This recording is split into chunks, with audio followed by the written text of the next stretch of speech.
really thinking about your relationship. Okay, so this is like a significant love relationship. For those of you in relationships, we're not talking, somebody that you're newly dating or somebody that you're kind of messing around with. We're talking like serious relationships. There is a lot of great emotional rapport, a great emotional connection, great sense of trust between two people.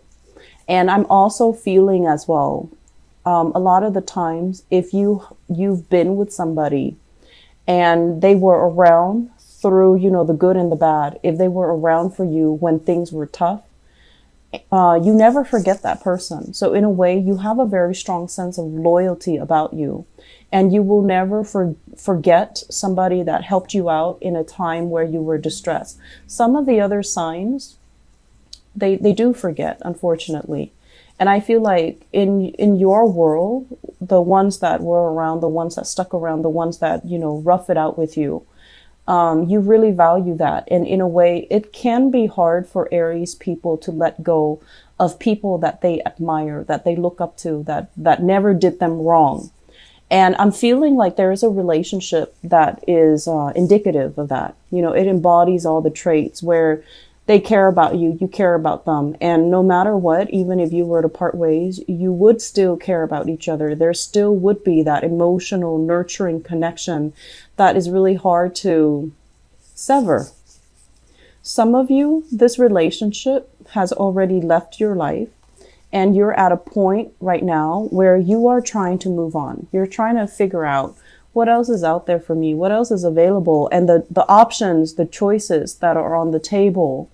I just feel like they're great, but that sense of I want to say deep rootedness, that sense of chemistry, that sense of passion, that sense of like really loving somebody on a human level, it's just not really there anymore. And so I would say if you're in this state, I feel like you might be with a partner, but you're looking for somebody that you really look up to, admire, and respect. And honestly, I don't feel that the relationship partner that you're currently with, there's great chemistry. There's, it's a nice relationship. But I just feel like for whatever reason, there might be values differences between the two of you where you have to kind of like curtail your value system. You might not see a lot of things eye to eye with them. You do things in a very independent way. You start things, you get things going, you get things moving.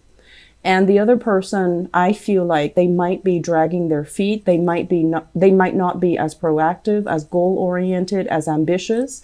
And they don't really know how to start things. So it seems like they need you to be that catalyst to allow them to, to kind of like light that fire under them. And so that's where it becomes a little bit tiring, because you don't want to constantly have to, lead the way. It gets tiring. And when we are constantly on the forefront, charging ahead, leading the way, if we make mistakes, it's all on us. It's not on the followers. It's not on the people that are, following you. It's on you. And that can feel over time, if it keeps happening, it can feel very, very tiring. It can feel a little bit scary. And it can also feel like, why isn't my partner, next to me, alongside me, doing these things? Why do I have to take the initiative? And if you are somebody, if you have a lot of strong earth in your chart, and so this is, very strong Taurus, Virgo, or Capricorn energy in your chart, I feel like you might subscribe more to the traditional gender roles where you feel like, the masculine energies need to take charge. The feminine energy needs to follow the leader. And so if you are, especially if you consider yourself female and you constantly have to do these things, you might not have much respect for your partner, despite, the great emotional connection, the trust here. I just feel like over time, it can feel very, very tiring, and it can feel very scary. Like, what if I make a mistake? And, I'm sensing that many of you are constantly charging ahead, and you don't really take time to analyze these things. Analyze, like, I like my partner, but something's missing. What is that key element that's missing? Well, I feel that the key element is, are they proactive? Are they taking charge? Are they, alleviating that burden for you? And if not, you need to have these conversations, because I feel like something's missing in a relationship. And I'm also feeling as well, at this point in your life, okay? So you could be, in your 20s, in your 30s, in your 40s watching this. The world is opening up for you. Opportunities are calling. Travel engagement, seeing friends, expanding outwards, having disposable income to really spend it on luxury goods, luxury things. And your partner might not be on the same page as you financially, where they can afford all of these things. And so while you're planning these things, the partner might be lagging behind financially, or just, motivation wise. And you find yourself kind of like, oh, now I have to do these things with my friends, or I have to do these things alone, because it just feels like they're not on the same level. They might not have the disposable income. They might not have, they might not prioritize these things. They might still be stuck in, still like, taking care of their basic necessities, like their survival. And so it can feel a little bit like the relationship sector can feel a little bit lopsided. And so I'm sensing many of you are, right now thinking about like, what do I need to look for in a relationship partner? So the first 4 cards basically scream out to me, there is some relationship here. It looks to me like it can be very good, but I feel like it has held you back for some years. Okay. Some of you are newly single and you're going through the motions of dating, and you're still using that person from the past. With this, great energy, great emotional connection. You care about them even after you both have broken up.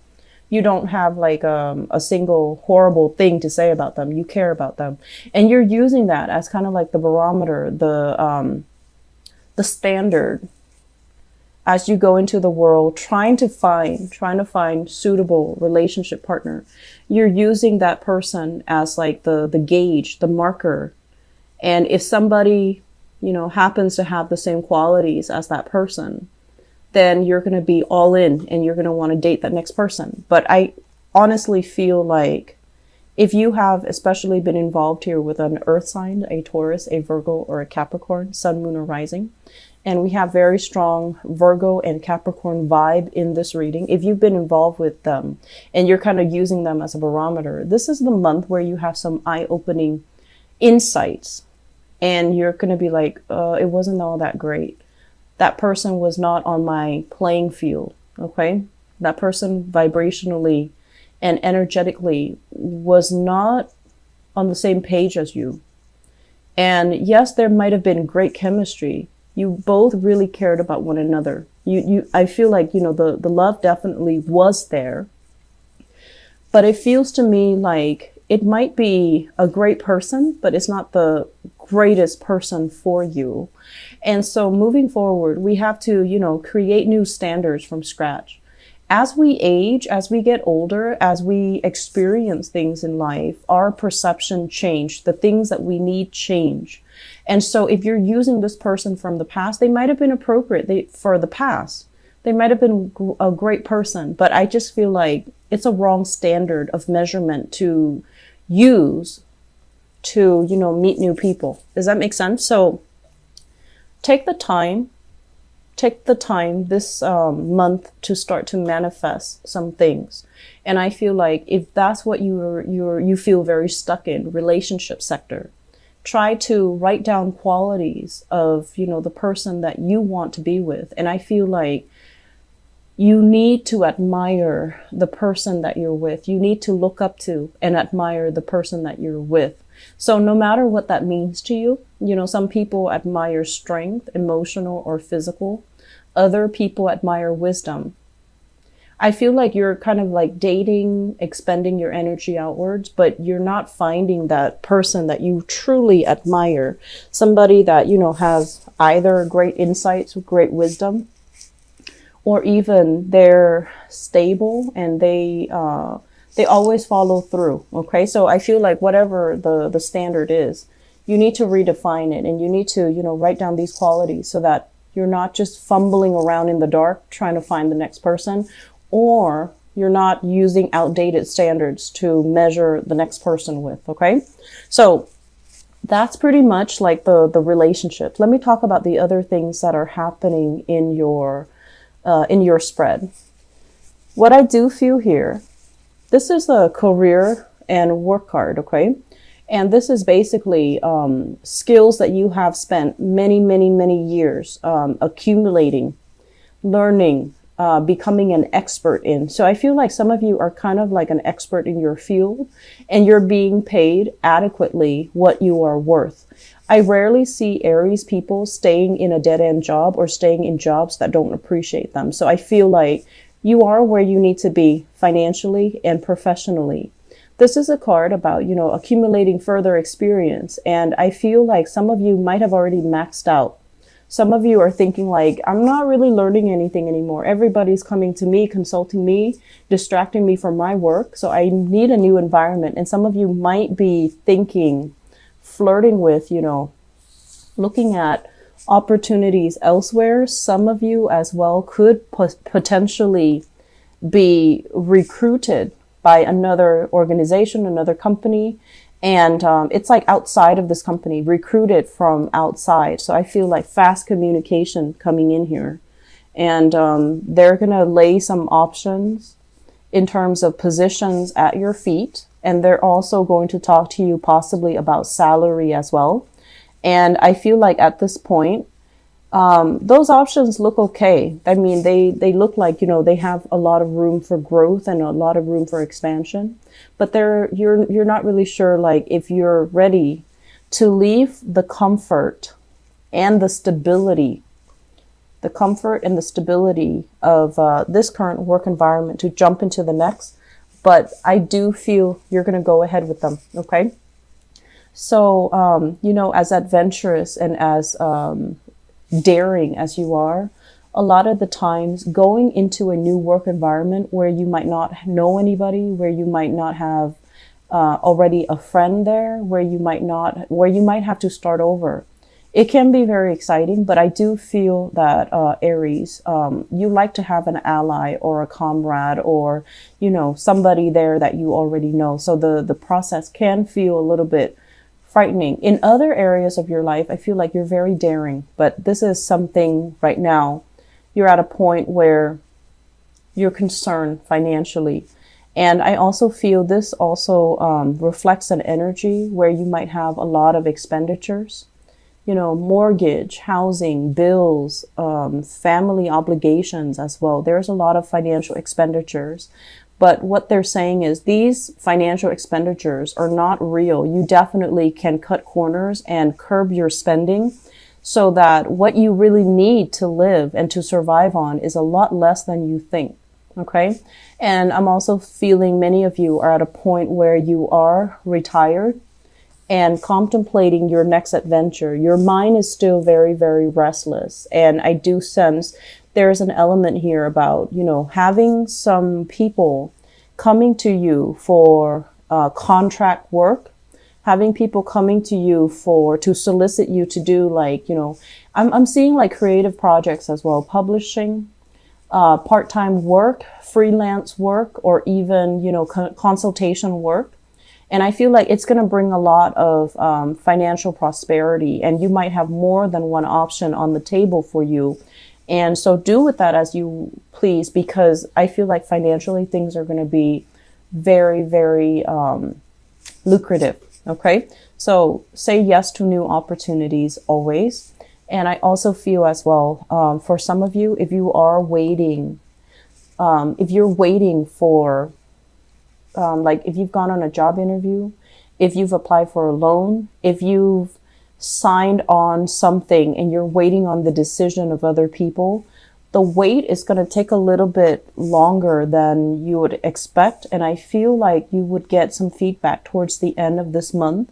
And it has nothing to do with your skills. It's just a lot of people are applying for the same thing. So they have a lot of applications that they're looking at. And there's also this element here about there's a lot of backed up work around the holiday season. So everybody is busy. Everyone is like scrambling to come up with funds. If you're applying for a loan, if you're applying for grants, if you're applying for funding, and it's, you know, they're not really sure how much money they have. And then likewise, if you're applying for a job and you're waiting for feedback, there's a lot of backed up work in the organization. So they're going to take their time, and it's not like they have forgotten about you. You're not forgotten, nor it doesn't seem to me like, you know, they don't want you. It seems to me like they have a lot of logistical things they need to take care of from their end. And then there's going to be this wave, this flood of communication coming, especially the last week of this month.